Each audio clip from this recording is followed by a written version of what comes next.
Sumainyo ang Panginoon. At sumainyo rin. Ang mabuting balita ng Panginoon ayon kay San Mateo. Papuri sa iyo, Panginoon.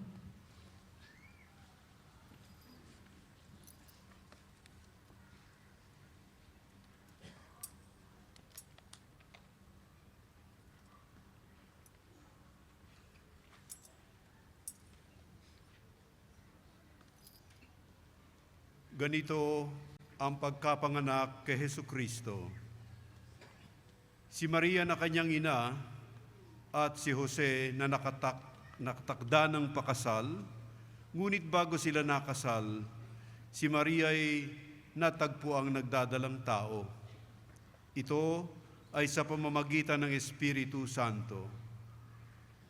Isang taong matuwid itong si Jose na kanyang magiging asawa, ngunit ayaw niyang mapahiya si Maria. Kaya ipinasya niyang hiwalayan ito ng lihim. Samantalang iniisip ni Jose ito, nagpakita sa kanya sa panaginip ang isang anghel ng Panginoon. Sabi nito sa kanya, "Jose, anak ni David, huwag kang matakot na tuluyang pakasalan si Maria, sapagkat siya'y naglihi sa pamamagitan ng Espiritu Santo. Manganganak siya ng isang lalaki at ito'y pangangalanan mong Jesus, sapagkat siya ang magliligtas sa kanyang bayan sa kanilang mga kasalanan." Nangyari ang lahat ng ito upang matupad ang sinabi ng Panginoon sa pamamagitan ng propeta. Maglilihi ang isang dalaga at manganganak ng isang lalaki, at tatawagin itong Emmanuel.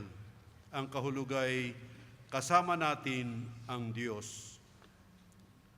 Nang magising si Jose, sinunod niya ang utos ng anghel ng Panginoon. Pinakasalan niya si Maria, ngunit hindi ginalaw ni Jose si Maria hanggang sa maipanganak nito ang isang sanggol na lalaki na pinangalanan niyang Jesus. Ang mabuting balita ng Panginoon. Pinupuri ka namin, Panginoong Hesukristo. Tayo po'y magsiupo.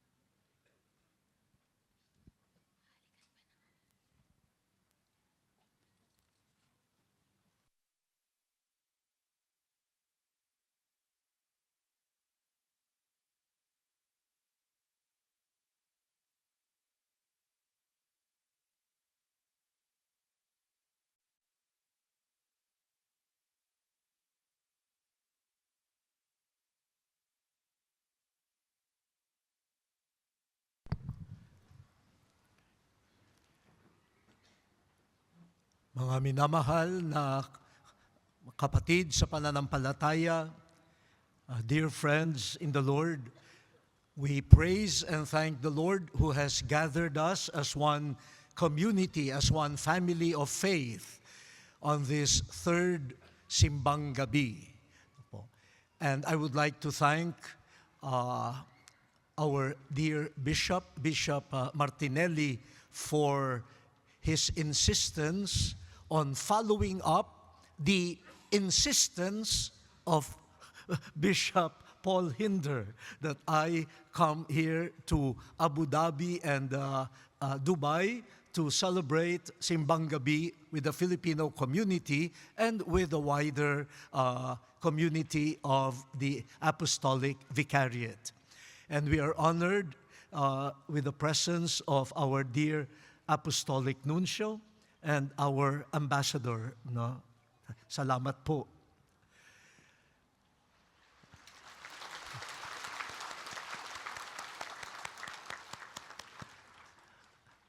How many days ang Simbang Gabi? Ilang araw ang Simbang Gabi? 9. Wow, talaga. Pwede nyo bang Tagalogin yun? Ba't kayo sumisigaw? Okay, bakit 9? Bakit siyam? Yan, ha? Natuto kayo, ha? Yan. Mary bore Jesus in her womb for 9 months. So 9 days. So every day is equivalent to 1. Yeah. Oh, very eager siya, no? Good, no? So, no, we accompany Mary and Jesus in her womb. Kasama natin si Maria at si Jesus. No po. Kaya, dapat buuin ang siyam. Yan. Kung hindi, pwede bang ipanganak? Kawawa naman kung 5 months lang. Kawawa naman kung kulang. No? Kung kaya namang buuin, na po, 9 months or 9 days, 9 months. No. So this is not just parang a ritual, no? It is a spirituality. No? Sumasabay tayo sa mahal na ina. Yung simbang gabi ay votive mass in honor of the Blessed Mother. So we accompany her who accompanies us beyond 9 months.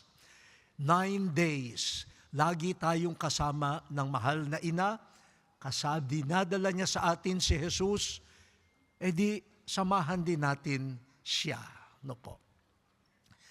How do we prepare for the coming of the Lord?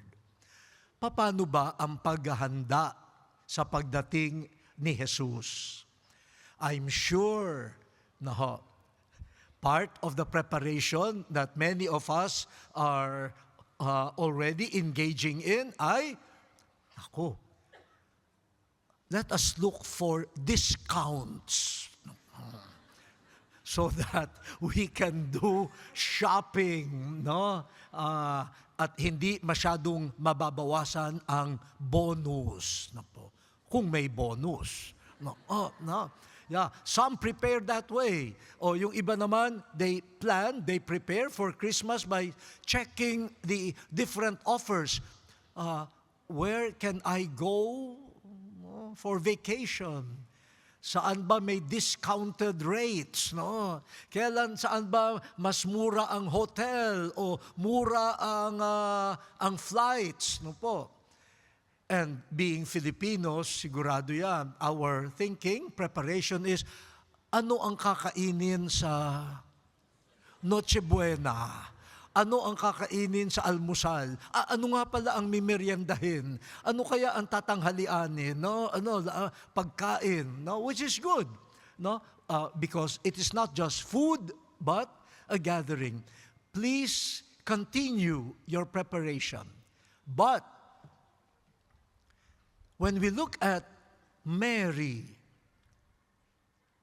Joseph, they were the original figures in the original Advent and Christmas.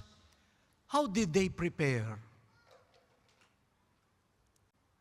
Mary was unprepared. Joseph was unprepared. In fact, the relationship was about to be broken.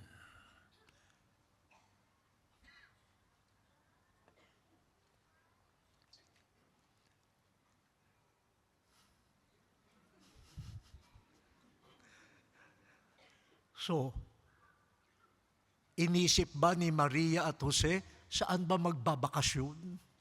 Saan ba makakabili ng ganito at ganyan? Ano ba ang ibibigay ko sa inaanak ko? Pagkaabot, nakangiti, pagtalikod, naking gastos naman ito. Mga ganyan. No, ang sabi ko nga, no, parang hindi handa si Maria at si Jose. At parang masisira ang kanilang samahan. So what are they teaching us about the true preparation for the coming of the Lord. In the gospel that we heard, no, which is very similar to the Annunciation to Mary, no, now we heard the Annunciation to Joseph. Mary just got visited by the angel and she trembled. She was disturbed. Ikaw ba naman ang bisitahin ng anghel at sabihin na ikaw ay magiging ina ng anak ng kataas-taasang Diyos? Magugulantang ka. Now, the same with Joseph.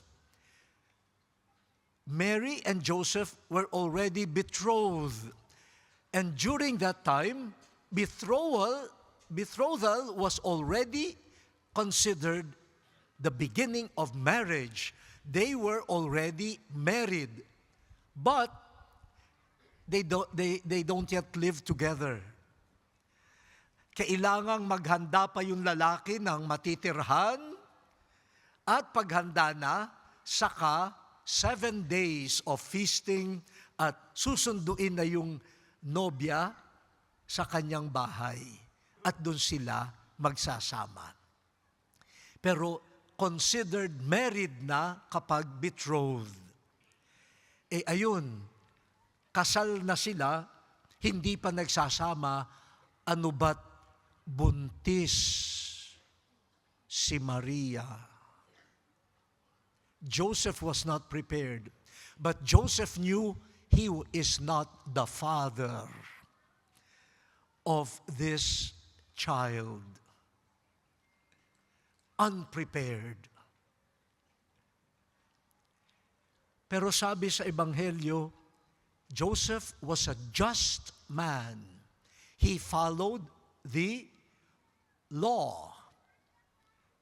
But he trusted Mary enough that he did not want to subject Mary to shame. Bakit? Kasi at that time, ang nakatakda ng ikasal, tapos magdadalang tao, na ang dinadala niya hindi naman anak nung kanyang asawa. Alam niyo ang pwedeng gawin sa kanya? Kaladkarin sa plaza at batuhin. Public shame. But Joseph was a just man.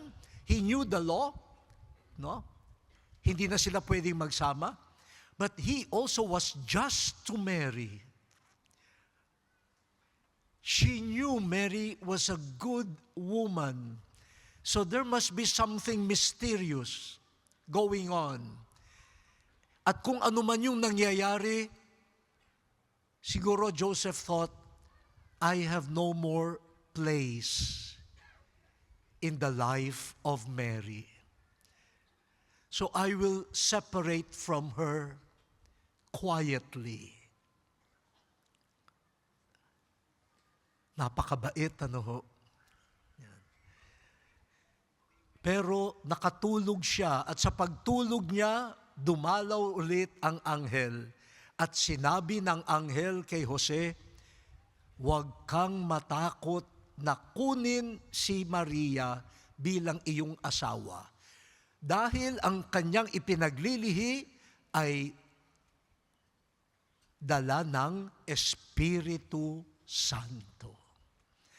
At Joseph, do not think that you have no more role in the life of Mary. Take her as your wife. At dahil magiging asawa mo si Maria, magiging ama ka ng kanyang anak. You take Mary as your wife and assume the responsibility of the father of Mary's child and give him the name Jesus. Anong kahulugan ng pangalang Jesus? God saves. Meron ba ditong ang apelyido ay De Jesus? Ayun. Ganda ng pangalan nyo. Ho? God saves. Nagliligtas ang Diyos. Meron ba ditong ang pangalan ay Jess? Wala. Hindi na uso ngayon. No? Jesusa. Ayun, huwag niyong sayangin yung pangalan niyo, ha? God saves. Kaya hindi ka dapat basagulero. Hindi ka dapat basagulera. Dapat nagliligtas ka. Hindi ka nagpapahamak kapag ang pangalan mo ay Jesus. Jesusa, de Jesus. At anong ginawa ni Jose? After getting the visit of the angel and the truth about the pregnancy of Mary, he woke up and took Mary as his wife. Pagkatapos makinig, pagkagising, gawa agad.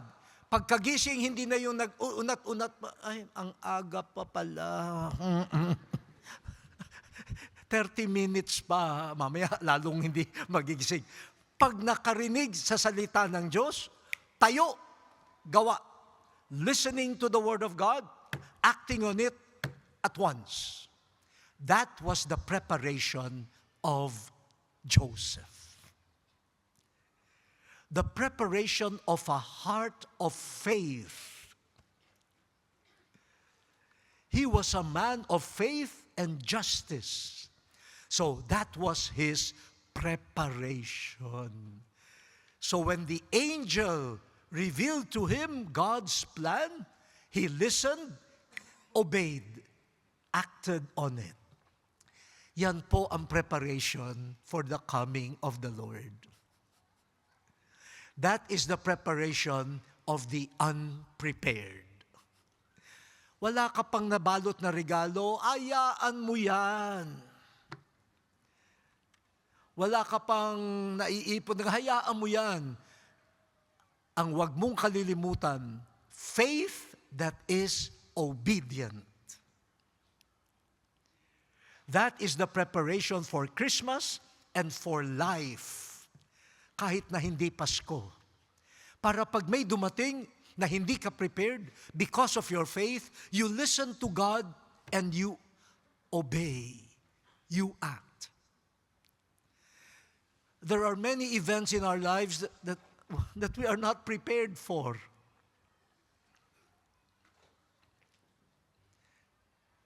Ilan sa inyo noong kayo ay bata-bata pa ang nakaisip na balang araw ako pala'y mangingibang bansa. Minsan may pangangailangan na darating. You're not prepared. Minsan magpapa-check up ka lang, nako, ang labas ng resulta, may ganito ka palang sakit at ganyan.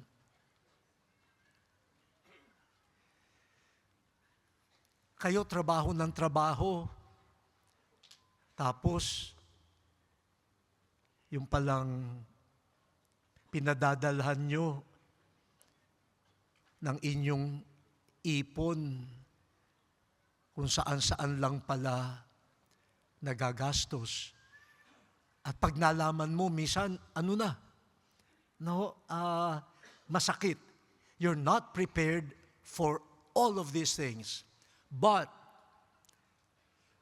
we can prepare every day by faith, listening to God, and acting on God's Word.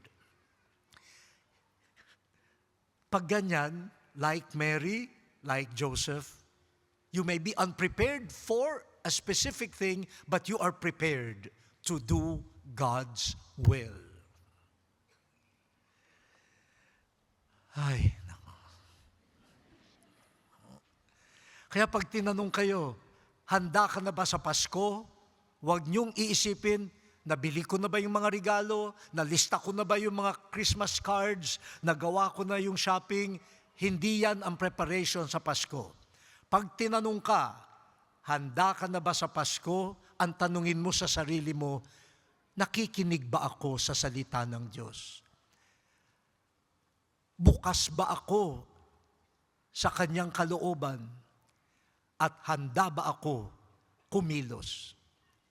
Kahit na ang ipagagawa niya ay wala sa plano ko.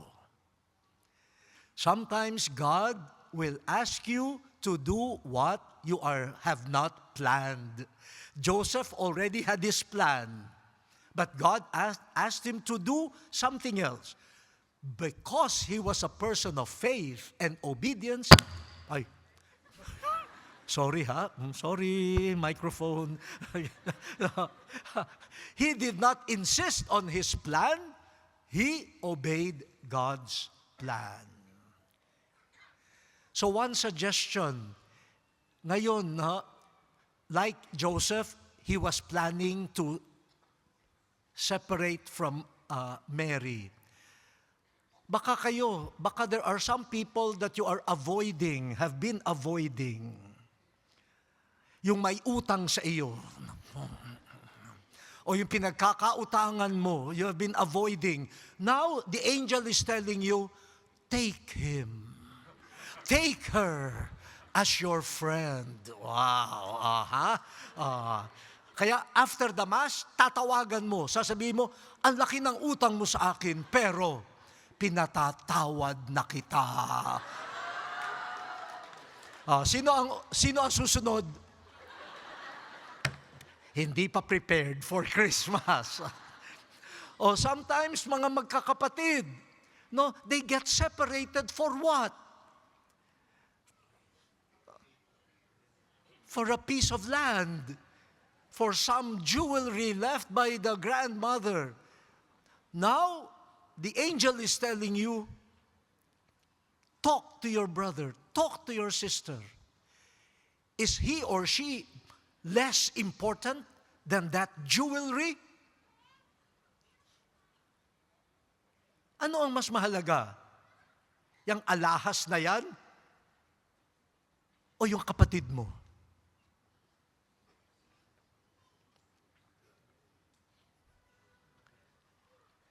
There are many people who feel they have been forgotten.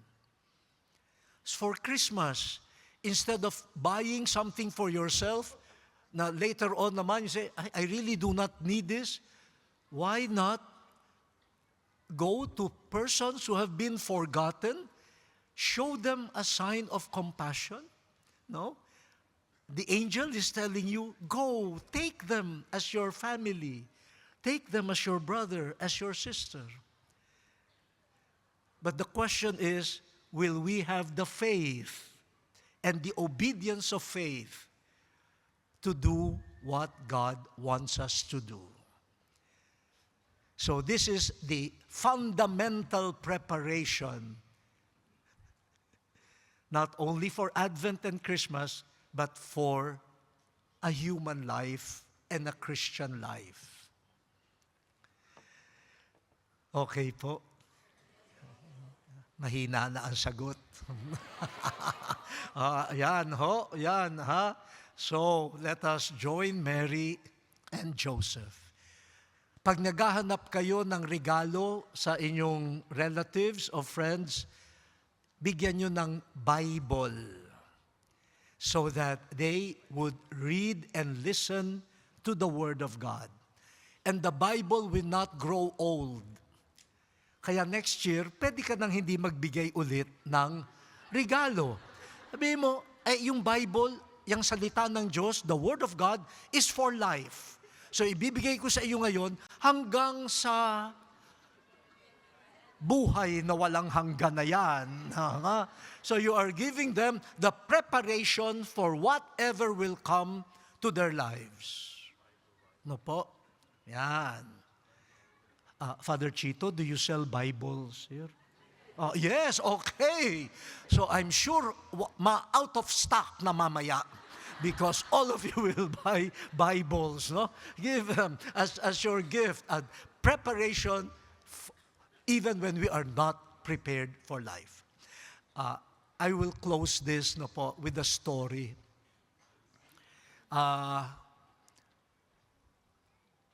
when I was still in the Philippines, during Advent no po, and Christmas, gustong-gusto ko, I love to visit and celebrate Mass and give recollections sa mga prisoners sa jail. No po. They feel far from their families. No? They feel sometimes forgotten. So, and ano po, minsan yung mga stories of real conversion to Jesus, faith, doon ko minsan nakukuha. No po. Minsan po, ay ilang taon na ito nakakaraan, nagmisa ako ng simbang gabi sa isang provincial jail.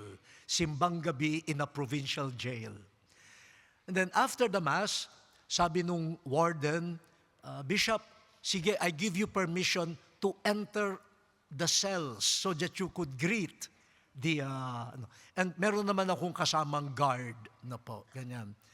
So, wow, talagang ang sikip-sikip, ang init-init. No, alam nyo na, ganyan.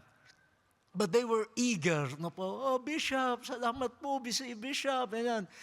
Pwede magpa-bless, ganyan, no? So, ganyan. And then, at a certain point, I really got very, very tired, physically and emotionally, no? Ganyan. Kaya, I told the guard, yung warden, lalabas na ako, uwi na ako, kasi meron pa namang iba akong gagawin. So he said, yes, okay, let us go now. While we were about to leave, one of the prisoners shouted, Bishop, somebody else wants to talk with you. Meron pang gustong makipag-usap sa iyo. Sabi ko, oh, nasaan? Medyo ano na nga ako eh. Parang wala nang sigla ko. Nasaan? Doon po, ayun, sa baba. The man was lying on his belly.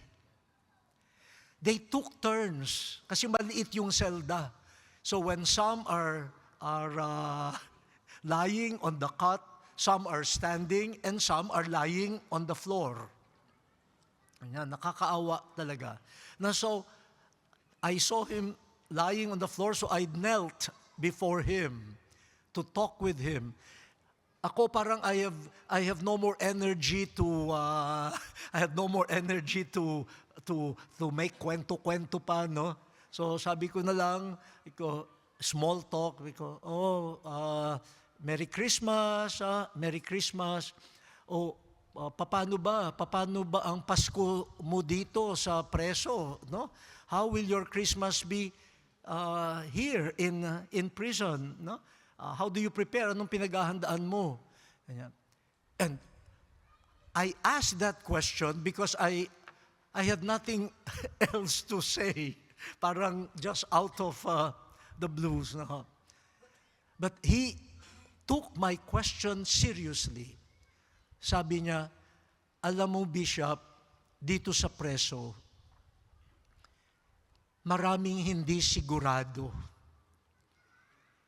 Hindi mo alam kailan ang susunod na hearing.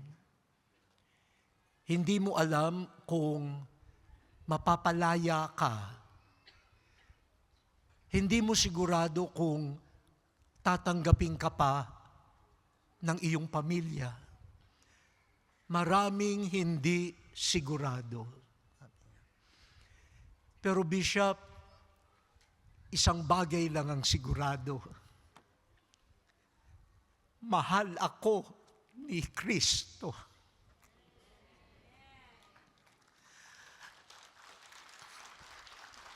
In the many uncertainties, there's only one thing sure. Jesus loves me. And I thought, this man who is not prepared for things that will come, is prepared for Christmas. He knew that Christmas was about the certainty. Jesus loves us, and He will come. Parang napahiya ako sa sarili ko. No, parang mas handa yata siya kaysa sa akin. So let us unite ourselves with the many people like him whose life is filled with uncertainties and they don't know how to prepare. But they are preparing through their faith, their obedience to Jesus.